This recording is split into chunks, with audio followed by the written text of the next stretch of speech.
back to the Wii. The phallic controllers. And then, of course, the Wii U gamepad, which is the most phallic of them all. Of course. That's what it looks like. Your flat has a big screen on it.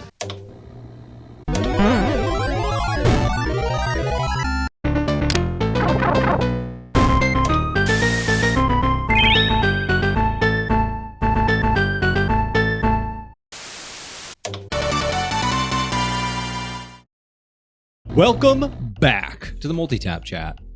I am your host, Ethan. I'm joined by my other hosts. Quentin, how's it going, buddy? Horrible. Devin, my man, how you living over there? I wasn't doing too good, and then I heard he was horrible, and now I'm doing great. And Ty, how you doing, my man? I'm in the midst of an existential crisis, and I'm not at liberty to answer that question. Best kind of crisis to be in. Yay. And as always, sometimes, and all the in-betweens, it's Harrison over there at the... Hello. How's it going, Producer Harrison? He's hidden away from the world. It's going okay. Great. We're back there. He's hidden away. What it's good to hear you doing good, buddy. What are we doing here? Today, we're going to be discussing a very important topic that I don't think people think about enough. Which is? The things that people don't think about enough. Right? Riveting. when it comes to console generation. Yeah, generation well put. jumps. Yes. Yeah. I'm very articulate. I Yeah. have a master's degree in theatrical Guess speaking. down in the comments which take was that. Yeah. No, we're always talking about graphics. We're always talking about just like the scope of games. We're like, oh, Super Mario World, look at the 16-bit graphics on that guy. To be fair, in that generation, that was the selling point, was graphics and the way it looked. But specifically, oftentimes things like the sound design, just the way that the controller and everything in the game works, those gaps are usually treated more like, we use the word gimmicks. Like when you're talking about Wii Remote and Nunchuck coming off of the GameCube, we just treat it like, oh, well, that was just a gimmick. Yeah. We don't talk about like what it was actually like to go from that to that as the primary controller. Yeah, it was wild. Yeah. It's pretty crazy. The one that comes to my mind is the sound chip, the Sony sound chip in the Super Nintendo versus the NES. Yeah. Like on the NES, the Donkey Kong composer David Wise said you did all this programming and work just to get the sound of a doorbell coming back at you. Yeah. But then you move on to like the Super Nintendo when you have like double the amount of tracks and like, Super Nintendo music. The theme song to our show here is a Super Nintendo song. It's true. It's also crazy that like it used to be like if the music was like even slightly complicated and then you like jumped or swung your sword in a video game, like parts of the music would just stop, like the snares. It had to take up one of the tracks. Yeah. I think the one that fans would be the most familiar with is Super Mario Brothers. Like there are certain like I think it's like bass notes or something that if you jump they just go away for a second. Yeah. As you the jump sound is made. Handle it. No. It's too powerful. No. Pretty much. That was a big one. I tend to think about the things that that we kind of lose when we go from one controller to another. You know, The things we leave behind. yeah, I think about what we left behind. Yeah. You have some game consoles where there really isn't much of anything. You know, Super NES, Super NES, it just kind of did more. Yeah. But every once in a while, you'll have a console where the next one comes out and you ditch something that you used to have. And so there's a lot of rumors going around that, you know, like a PlayStation 6 will ditch the Blu-ray player entirely, right? And so like things like that, things like ditching, you know, dual screens on going from the 3DS. I think with the Switch 2 right now, I see a lot of people sharing that like concept where it's like a peripheral that attaches and gives the Switch 2 a second screen. Yeah. So I absolutely agree. When you leave something behind, ultimately the people who liked it are gonna kind of wish you had still had it. Think about that third grip on the N64 controller. We're never getting that back unless I make my own, which I do. Yeah. Yeah, I've seen it. All right. Yeah, it's horrifying. It's horrible. It doesn't work. Yeah, it doesn't work. No. There's basically no application It's for an empty any piece game. of plastic. Yeah, I miss when my controllers had a Long Johnson. Okay. Yeah, right. Exactly. Right. Yeah, I mean, you know, I'll say that the big thing is Nintendo, Mhm. you know, they previously, N64 back, did not make phallic controllers. No. And then they followed up by making a phallic controller again and again and again.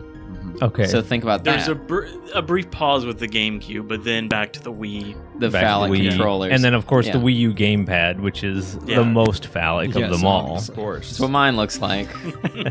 Flat, has a big screen on it. Has a stylus. As always, Quentin, Two no one knobs. asked about No one asked. No that one part wanted of to your know. body You know, today. you're talking about sound. I think one of the things that, like, with like the music tracks as it goes forward, we get those more channels. But Yeah, originally it was MIDI, right? Like that was the format, right? sure. Once we get, I think, into the GameCube, MIDI starts to become negotiable, and then once True. we get into the Wii, like MIDI is still technically there, but kind of gone. at Yeah, that point. because the appeal was is that if you had a pre-recorded soundtrack, it couldn't change. Like Yeah. it would just play in the background. But Right. game developers wanted music that reacted to you, so they would use MIDI files and hex code and all that Yeah, kind of stuff. yeah. I think that like the limitations that got forced on a lot of games made a lot of games like good in a way that's hard to describe. Yeah, You know, I like know exactly the what you mean. same way 16 and 32-bit graphics were making it to where like every 32 pixels you're starting something new. Mm-hmm. So when you play Super Metroid, it teaches you really fast to think every 32 pixels. If there's a block good in the point. floor, it's going to be a divisible by 32 when it starts, go Yeah. 32, and then be divisible by 32 afterwards. That's a good right? point. Yeah. And it kind of creates like an unspoken structure, but it also forced developers to get really creative I with agree. like how they made animations and designs. And I think MIDI files are the one we kind of forget also made them really clever, and it's kind of come back around more recently Yeah. because it kind of vanished without anyone noticing. And then at some point, really ambitious creators were like, what if once you hit this one enemy, like the music track changes? And they've had to do some like, Or some you of it go still underwater and then like it sounds Yeah. muffled. instruments and- change. Yeah. Sometimes, different developers have started doing that. Some of it's still like orchestra, and they're just like putting it together the way MIDI files were. But Sure. sometimes they actually are just making. Yeah, and it Stuff is is cool in the modern era that like like in Mario Odyssey, the game still does that. The music still interacts with you, but it's all made with live instruments. We've just gotten to the point where programs can like isolate those instruments and then put them in however you want them to be in. I'll tell you the big thing that changed. See, Nintendo, they've ruined the gaming industry, okay? Every time Nintendo does something and anybody sort of gets on that bandwagon, it's always worse, you know? And so I'll tell you the thing that was bad. You see, the Super Nintendo, Right. right? Heard of it. The Nintendo, Mhm. right? That's Well- just the entertainment system, Right. Gotcha. not the Super Nintendo Gotcha. entertainment system. Or the company. Think about the shape of these things, right? You got the NES, which is box, right? It's Right. just just sort of nothing. right. Um, the wide side faces you. it's kind of and then you look at the Got like a Famicom, tray for the kind of cartridge. Yeah, yeah, it looked kind like of a the same VCR. thing. It's kind of very functional. Yeah. And then the Super Nintendo, exact same. They had the top loader. Right. It's really nothing. The shape of it really isn't all that special. Yeah. N64, same exact thing. And then guess what happens? They introduced the GameCube. Right. It's called GameCube. You know why they call it that? It's a cube. Okay? Brilliant. It Fun is fact, entirely if you- an and aesthetic. if you don't put the Game Boy player on it, it is not a cube. All right, don't quite. start with me. The point is, don't even start with me. It is if you put the Game Boy player on it, it is a cube. Well, then guess what? Nintendo literally made something that isn't a cube and they called it a cube. So you're making my point Call for it a me. cube if you spent more so, money. so they. It's spherical. So let me get this straight. So It's they create something that is named entirely Off off the of shape. the stupid shape that it has. that it right? does not have. That it doesn't even have. So Should've then been let's the think game about. dodecahedron. That Let's would've think been a about smart its. call. Let's right. think about its competitors here. We've got Editor the, me is going to bring up that whatever you just said so that people can see it. We've got the Dreamcast. Okay, Right. Mm-hmm. the Dreamcast has no. The shape of it is not important. It is called a Dreamcast. It casts your dreams into reality. That's what it did for Casts me. your not dreams the into the abyss. And so It's that's not in the shape of a Dreamcast. It's No, not. it's no. not. It was cast in the shape it of was not your made dreams. with it cast.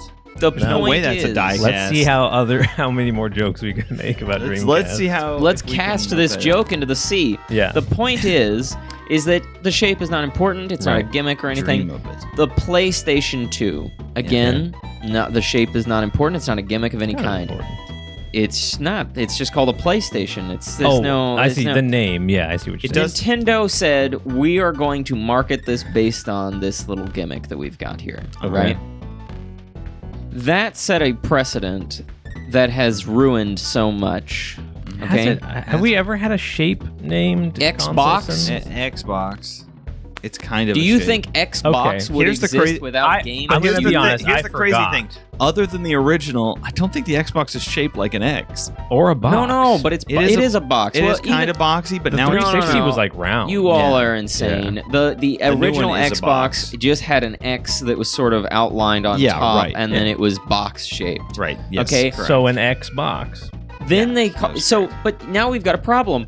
They release the Xbox 360, yeah, right? And it's Not a it's a box. rectangle, but it's all rounded, Right. right? Yeah. Okay. Not even not a box. not even comparable to a box. Much like the Yeah. GameCube isn't a cube. Yeah. And then- we're 4 minutes in, and Quentin's just talking about shapes. Yeah, he quit. That's all he really understands. Then guess what He happens? didn't get out of the third grade. He's playing like, Tetris. We're now at a point where they have an Xbox that's like a big tube, right? You remember that one? It's because it's the Xbox One. yeah. and that's a one. They, Nintendo just keeps, Yeah.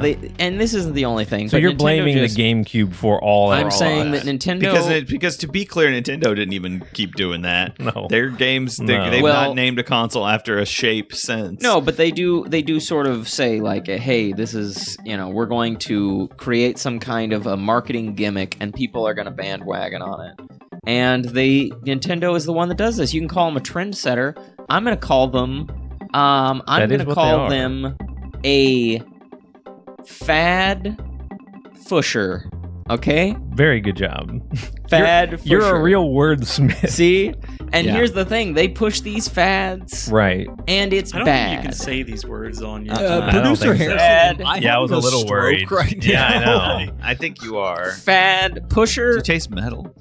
pad pusher. time. Okay? We have to interrupt him before he like. So that's he's this close to saying yeah. something. so that's a complaint I have. One thing that I think sometimes people do forget, Mhm. I'm going to show my age a little bit, but you remember the NES, like having to plug it up to the TV, you had to use the coaxial Oh yeah. on the back of the TV, yeah. and you had to dedicate either channel 3 or 4 to the there NES. was a forgot about switch that. on the NES that you could like toggle 3 or 4. I forgot Yeah. about that. That But was- then the I think remember was those- the SNES was that the 1st Mhm. one that had the AVI? It did, yeah. Yeah. The SNES, the N64, and the GameCube all used the same connecting type. Yeah. So if you had that cable lying around, I remember yeah, that that's coax right. Yeah. was the first thing to break on the NES Oh, or yeah. SNES. Yeah. Like it was, we would buy a new one, we would plug it up, and then in like a few weeks of somebody trip over the cable, and that thing would just be broken, and we would Yeah. try to like fight if with the it. coax cable snapped anywhere inside of it, it was Yeah, ruined. it was just done.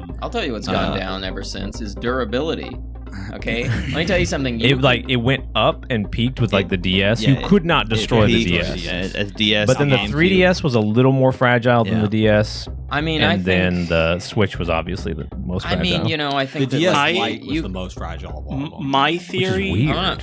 I'm gonna say that it was the Interesting. The Game Switch, Boy. the Switch 2 is somewhat more durable than the Switch. It's made of True, it's got a I have metal noticed case. that. I don't know. I don't The know what aluminum. plastic they used for the Game Boy and Game Boy Color, but was indestructible. those things I have never had any Made of trouble with. titanium. They When you have a do- hinge, anything with a hinge is going to have some Sure. trouble. So They do tend to design these things with like children in mind. Yeah. Yeah, And sure. So like if your market ages, Mhm. then you're probably going to be not thinking about kids as much. So you probably won't make things as durable. Yeah. Which, You'll make them feel more premium. if you're a good marketing company, your market never ages. Like you're always like trying to appeal to the oldest possible person and the youngest possible person. Yeah. Which is what I think the Switch Lite was their ability to be like, you can still buy it for your kids. Yeah, it was more. 100%. But the thing is too about break the controllers speaking of the I did. yeah, it can be done. Speaking of the angle of something you leave behind is I always think about portability in like generational leaps. Those pocket consoles we used to have are just not a thing anymore. Well, and what's funny is the Game Boy went from being not very pocketable to the Game Boy aptly named Pocket that did fit in your pocket. Game Boy Color was like around the same size as the Pocket, a little bit smaller. Yeah. But then all of a sudden you go to the Game Boy Advance. I'm curious because we shared a Game Boy Advance. He got his own, like a punk. He's a spoiled brat. We shared it. Enjoyed it. Did you guys think that it was? I felt like the Game Boy Advance was a little less pocketable than my Game Boy Color. Oh yeah.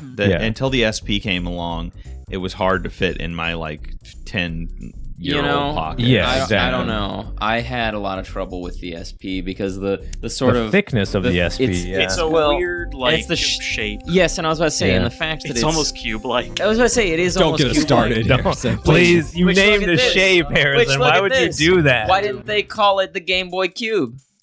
Right? You did it, Harrison. You got him started. And they didn't. What did SP stand for? A special. Ow! Sorry. Oh, sorry. Sorry. I thought. Did it? He hears what he wants to hear. Expand. Do you remember the Game Boy Micro? No one does. That's not a real thing. Yeah. Harrison, we need integrity. Stop making up words. Can we? I'm sorry. Can we just acknowledge that I said the word? I said the word penis, and Harrison immediately went to micro. He did. Are you kidding? He did. Do you have? Are you wanting to tell us something? He didn't think about the DSi XL. No. All right. He thought about the Game Boy Micro. So the point is, though, is that I think that the Game Boy, something that I think has changed, interestingly enough, is that we've had various sort of versions that have actually become less pocketable. Yes, I would say everything is. Everything. Absolutely. I mean, here's the thing. That is less pocketable than any phone I've ever had. Yeah, true. And so everything's a little less pocketable. Yeah. And Nintendo and their other competitors like Sony have kind of just given up the ghost and going, you know what? You're not going to be able to put anything in your pocket anymore. This is a small and maybe kind of silly thing, but do you remember, there's some kind of a difference if you remember playing a game on the DS or 3DS, pausing it, and then to put it in sleep mode, just shutting the lid. Yes. The physical act of shutting the lid and opening it being the thing that puts it in and out of sleep mode makes it feel like less of a commitment than pushing the button and the screen going dark. Yes. Yeah. Because when I shut the clamshell on the DS, it felt like it was safe. Yeah, that's exactly it. Yeah. It felt like both the screen wouldn't get scratched because it's shut, and somehow also my game was safer than I just powered my Switch off. Well, I always thought the Game Boy Advance SP did that, and apparently no. No, it does not. That's what something that happened.